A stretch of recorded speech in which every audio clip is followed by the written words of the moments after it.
দায়িত্বে থাকবেন সেই সংক্রান্ত আলোচনা রয়েছে। 2027 বিশ্বকাপ এবং বাংলাদেশ ক্রিকেট বোর্ডের কর্মকাণ্ডে রাজনৈতিক দলমত যাই হোক না কেন জাতীয় স্বার্থে মাশরাফি বিন মুর্তজাকে দেখা যেতে পারে সেরকম একটা সম্ভাবনা মনে হচ্ছে, উকি দিচ্ছে। সেই আলোচনাটা করব এবং সেটাই আজকের এই ডিসকাশনের মূল আলোচনা। আপনারা যারা বডিতে 72 ঘন্টা পর্যন্ত ময়েশ্চার ধরে রাখতে চান, লিলি হুইপচিয়া বডি ওয়াশ আপনাকে সেই নিশ্চয়তা দেবে। এই মুহূর্তে বসন্ত পড়েছে, একটা কেমন চিটচিটে ওয়েদার, সেই জায়গায় বাংলাদেশ ক্রিকেটের যে অবস্থাটা, বসন্তকালে আমাদের ত্বকের অবস্থা যেন সেরকমটা হয়ে যায়। সো এই জায়গায় ক্রিকেট বোর্ডে কি হবে, কে সমাধান দিবে সেটা এখন পর্যন্ত আমরা জানি না, বাট বডিতে ময়েশ্চার ধরে রাখার ক্ষেত্রে লিলি একটা আপনাকে ভরসা দিতে পারে।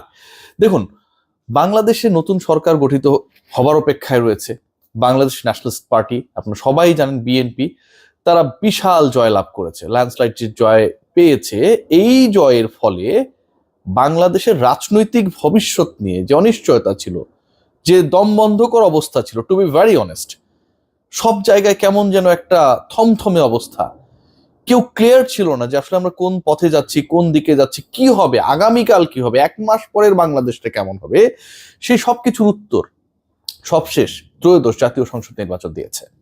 এবং সেই নির্বাচনের পর পলিটিক্যাল ডিসকাশন আমি করতে চাই না, বাট পলিটিক্সের সাথে বাংলাদেশ স্পোর্টস খুব বেশিভাবে জড়িত। এবং এই তারেক রহমানের দলের বাংলাদেশ ন্যাশনালিস্ট পার্টির জয়ে সবচেয়ে বড় যে নিশ্চয়তার জায়গা ক্রীড়াঙ্গনে তৈরি হয়েছে, সেটা হচ্ছে এখানটায় আসলে পলিটিক্স, নোংরামি, কাউকে টার্গেট করে সাইজ করা, কারো বিরুদ্ধে গিয়ে বিষোদাগার করা, এই ব্যাপারগুলো সম্ভবত আর ঘটবে না। নীতি নির্ধারণী পর্যায় থেকে যদি বলি, একটা সময় আমিনুল হক অনেক বেশি বলেছিলেন যে সাকিব মাশরাফির ইস্যুগুলো আসলে আমরা, তারা কিংবদন্তি, সেটাকে যতটা নমনীয় ভাবে দেখে বাংলাদেশকে তাকে সার্ভিস বা তাদেরকে সার্ভিস দেওয়ার জন্য সুযোগ করে দেওয়া যায়, সেই ব্যাপারটা দেখা উচিত। ইশরাক হোসেন হেলাযোগকে দেয়া, নাহিয়ান বিন জসিম আমার সহকর্মী, সাবেক সহকর্মী, তাকে দেয়া সাক্ষাৎকারে খুব স্পেসিফিক ভাবে বলেছেন, কি বলেছেন, বলেছেন জুলাই হত্যাকাণ্ডে এই দুজনকে যে মার্ডার কেসের আসামি করা হয়েছে, ইশরাক ভাইকে প্রথমত আমি থ্যাঙ্কস দিতে চাই। মাশরাফি সাকিবকে নিয়ে যে কথাটা বলেছেন যে জুলাই হত্যাকাণ্ডে এই দুজনকে যে মার্ডার কেসের আসামি করা হয়েছে, তিনি এটা বিশ্বাস করেন না, করতেও চান না। সাকিব আর মাশরাফি হত্যাকাণ্ডের নির্দেশ দেবে এবং সেভাবে সাধারণ মানুষকে, যারা তাদের জন্য তালি বাজিয়েছে, মাঠে গিয়েছে, গর্জে উঠেছে, লাল সবুজকে সাপোর্ট করেছে, তারা রাজনীতি করার আগের থেকে তাদের ভক্ত, মারার এ ধরনের বক্তব্য বা আদেশ দিবেন, সেটা তিনি বিশ্বাস করেন না। এবং বাংলাদেশের যেই মানুষটা তাদের দেখতে পারে না, সাকিব মাশরাফিকে একদম অপছন্দ করে, সাকিব মাশরাফির কর্মকাণ্ড নিয়ে মানে তাদের ক্যারিয়ারের শুরু থেকে এখন পর্যন্ত অপছন্দ রয়েছে, সেই মানুষটাও বিশ্বাস করবে না সাকিব আর মাশরাফি জুলাই মাসে যে হত্যা হয়েছে, গণহত্যা হয়েছে, সেই সময় পুলিশকে, তাদের যারা আইন শৃঙ্খলা রক্ষাকারী বাহিনী হিসেবে আন্ডারেছেন, তাদেরকে এই ধরনের কোনো আদেশ দিতে পারেন। সাকিব আল হাসান মাশরাফি বিন মুর্তজা কোনোভাবেই জুলাই হত্যাকাণ্ড, মার্ডার কেস, যে ঘটনাগুলো ঘটেছে, যেসব মামলায়, কথিত মিথ্যা মামলায় তাদের ফাঁসানো হয়েছে, সেটা এই মুহূর্তে ক্ষমতাসীন দলের সংসদ সদস্য, বাংলাদেশের রাজনীতি স্পেসিফিক ভাবে বললে ঢাকার রাজনীতিতে খুবই গুরুত্বপূর্ণ মানুষ ইশরাক হোসেন নিজে বিশ্বাস করেন না। আমিনুল হকও কদিন আগে একই কথা বলেছে। বিএনপির অবস্থান আরো যদি ক্লিয়ার করি, মির্জা ফখরুল ইসলাম আলমগীরও বলেছিলেন যে সাকিব আল হাসানের খেলার ক্ষেত্রে তিনি রাজনীতি দেখতে চান না। সাকিব আল হাসান ফিরছে, সাকিব আল হাসান ফিরছে এবং এই ফেরাটা হচ্ছে মন্ত্রিসভা গঠিত হবার কিছুদিনের মধ্যেই। এবং সাকিব আল হাসান শুধু ফিরছে না, আমি যে লাস্ট কন্টেন্টটা করেছিলাম যে সাকিব আল হাসান 2027 বিশ্বকাপ খেলবে, আমার গত কন্টেন্টের আগের কন্টেন্ট যে আলোচনাটা আমি করেছিলাম, সেখানে অনেকে হাসাহাসি করেছেন।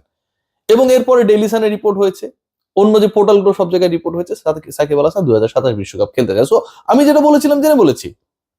হোয়াট অ্যাবাউট মাশরাফি বিন মুর্তজা? মাশরাফিরটা হচ্ছে সবচেয়ে বড় চমক।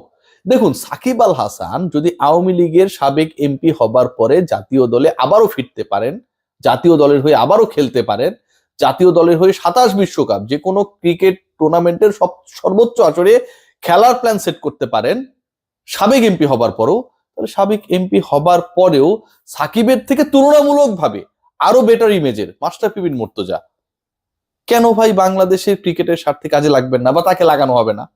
ক্রিকেটের স্বার্থে যদি সাকিব আল হাসানকে আপনি কাজে লাগান, এবং সেটা বাংলাদেশ ন্যাশনালিস্ট পার্টি বিএনপি লাগাবে, এটা নিয়ে কোনো ডাউট নাই, কোনো ডাউট নাই। সাকিব আল হাসান যেই রাজনীতি করুক না কেন, তাহলে তারা সাকিবকে কাজে লাগাবে, জাতীয় দলের হয়ে খেলাবে, বাংলাদেশের প্রতিনিধিত্ব করাবে, মাশরাফিকে কাজে লাগাবে না। অবশ্যই লাগাবে। মাশরাফিকে কেন্দ্র করে, সাকিবকে কেন্দ্র করে ইশরাক হোসেনের সবশেষ যে স্টেটমেন্ট, এটা খুব ইন্ডিকেট করে এবং এটা যে উপরের চিন্তা ভাবনার প্রতিফলন ঘটায় যে সাকিব মাশরাফি বাংলাদেশের কিংবদন্তি, একজন সিটিং এমপি, সাবেক গভর্নমেন্টের এমপি সম্পর্কে যখন এই কথা বলে ইশরাক হোসেন যে সাকিব মাশরাফি বাংলাদেশের কিংবদন্তি, তাদের উপর যে মামলাগুলো হয়েছে সেগুলো তিনি বিশ্বাস করতে চান এগুলো মিথ্যা মামলা এবং এই মামলাগুলো তাদের ফাঁসানোর জন্য করা হয়েছে, তার গাট ফিলিং তারা এই ধরনের কোনো কর্মকাণ্ডের সাথে, নির্দেশ দানের সাথে যুক্ত ছিলেন না। এর মানে এটা যে মাশরাফি বিন মুর্তজা সাকিব আল হাসানকেও যেমন বাংলাদেশ গভর্নমেন্ট বাংলাদেশের সাথে কাজে লাগাবে, তার ক্যালিবার কি ইউজ করবে, মাশরাফি ক্ষেত্রেও সেটা করবে। এখন মাশরাফির রোলটা কি হতে পারে? মাশরাফি ক্রিকেট বোর্ডে পরিচালক হয়ে আসবেন, ক্রিকেট বোর্ডের নেতৃত্বে আসবেন, নাকি অন্য কোনো ভূমিকায়, এটা আমরা এখনো জানি না। তবে মাশরাফি বিন মুর্তজাকে নন পলিটিক্যালি, সাকিব আল হাসানকে যেমন নন পলিটিক্যালি, সাকিব আল হাসান কিন্তু বাংলাদেশে আসছেন পলিটিক্স করার জন্য না, সাকিব আল হাসান বাংলাদেশে আসছেন বাংলাদেশের হয়ে খেলার জন্য। আর মাশরাফি বিন মুর্তজা এখনো বাংলাদেশে বসবাস করছেন। মাশরাফি বিন মুর্তজা এবং সাকিব আল হাসানকে নন পলিটিক্যালি বাংলাদেশের সরকার যেভাবে অন্য ক্রিকেটারদের, অন্য বড় সংগঠকদেরকে ট্রিট করে, ঠিক ওই ওয়েতে ট্রিট করতে চায়, নন পলিটিক্যালি। তারা কে ছিলেন, কি করেছেন, কার আন্ডারে তারা কাজ করেছেন, এগুলো এই মুহূর্তে খুব বেশি গুরুত্বপূর্ণ না, ইম্যাটেরিয়াল। গুরুত্বপূর্ণ হলো এই দুজন বাংলাদেশের অ্যাসেট, একজন মাঠে খেলবেন আর একজন ডিসিশন মেকিং এ বড় ভূমিকা রাখবেন। সো এটা যদি প্ল্যান হয়, আমার কাছে মনে হয় এটা বাহবা পাওয়ার মতো, এবং আজকে সেই ব্যাপারটা মোটামুটি ক্লিয়ার হয়ে গেছে। ওভারঅল লং ডিসকাশন যদি শর্ট করি, তাহলে যেটা দাঁড়াচ্ছে, মাশরাফি বিন মুর্তজা এবং সাকিব আল হাসান বাংলাদেশের ক্রিকেটে আবার নতুন করে রেলেভেন্ট হতে যাচ্ছেন।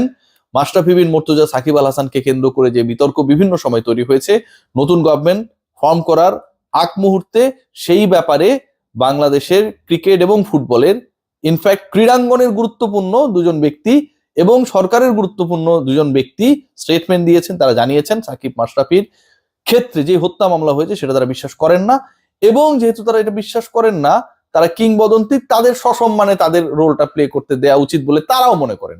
মির্জা ফখরুল ইসলাম আলমগীর বলেছেন সাকিব মাশরাফি ইস্যুতে, সাকিব ইস্যুতে পলিটিক্স তিনি করতে চান না, অত্যন্ত ভদ্র মানুষ, এবং তিনি যে কথাটা বলেছেন এই কথার সাথে বাংলাদেশের আপামর মানুষের 100%-এর মধ্যে 100% একমত। বাংলাদেশ ক্রিকেটে সাকিব মাশরাফির যে অবদান, তাদেরকে নিয়ে পলিটিক্স করা অন্য কোনো দলের মানায় না, একদমই মানায় না, এবং সেটা বিএনপি করছে না, যে কারণে সাকিব আল হাসান 27 বিশ্বকাপে চোখ রাখতে পেরেছে। অন্তর্বর্তীকালীন সরকারের সময় কিন্তু সাকিব আল হাসান এরকম স্টেটমেন্ট দেয় নাই। বিএনপি আসার পর সাকিব আল হাসান বলেছে, মানে কি? মানে হচ্ছে নন পলিটিক্যালি সাকিবকে বাংলাদেশ ন্যাশনাল পার্টি, বিএনপি জাতীয় স্বার্থে ব্যবহার করতে চায়, এবং একই সাথে মাশরাফি বিন মুর্তজাকে, সাকিবকে যদি আপনি কাজে লাগাতে পারেন, মাশরাফিকে কেন না, মাশরাফি ক্ষেত্রেও তারা একই পন্থা অবলম্বন করতে যাচ্ছে। এবং এটা যদি অ্যাপ্লিকেবল হয়, আমার কাছে মনে হয় যে এটা একটা দারুণ দৃষ্টান্ত হবে, বাংলাদেশ ক্রিকেট উপকৃত হবে। সবাই ভালো থাকবেন, টেক গ্রেট কেয়ার।